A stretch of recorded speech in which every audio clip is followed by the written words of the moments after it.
امیر شہر کو ہم سے فقط اتنی شکایت ہے، امیر شہر کو ہم سے فقط اتنی شکایت ہے، ہم ایسے سر بناتے ہیں جنہیں جھکنا نہیں آتا۔ میں پھولوں کی تاریخی سرزمین پر پاکستان پیپلز پارٹی کے مرکزی صدر محترم آصف علی زرداری صاحب، چیف آف جالاوان ثناء اللہ خان زہری صاحب، میر نعمت اللہ خان زہری صاحب، ملک شاہ صاحب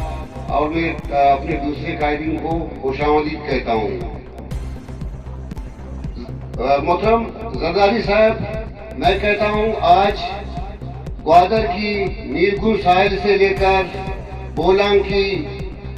پہاڑیوں تک، کھلات کی میری سے لے کر میرگڑھ کی تہذیب تک سب آپ کا استقبال کر رہے ہیں، بلکہ پاکستان پیپلز پارٹی کو اپنا نجات نہ سمجھتے ہیں، کیونکہ آپ نے اپنے دور میں بلوچستان میں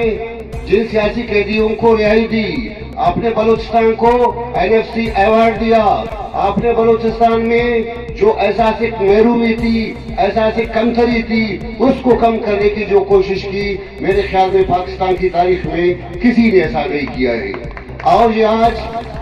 تربت میں بیٹھے وہ لوگ جہاں پہ قوم پرست کہتے تھے کہ مکران قوم پرستوں کا گڑھ ہے، میرے خیال میں وہ صرف منافرت پھیلاتے تھے۔ پیپلز پارٹی کا پروگرام، پیپلز پارٹی کا ایجنڈا، بھٹو کا ویژن، بی بی رانی کی ویژن ایک خوشحال بلوچستان، ایک خوشحال پاکستان ہے۔ میں زیادہ وقت نہیں لینا چاہوں گا کیونکہ آپ سب کو انتظار ہے محترم صدر صاحب کی۔ میں صرف ایک شعر ہی کہوں گا کہ جس درد سے کوئی مقتل کو گیا وہ شان سلامت رہتی ہے، یہ جان تو آنی جانی ہے، اس جان کی کوئی بات نہیں۔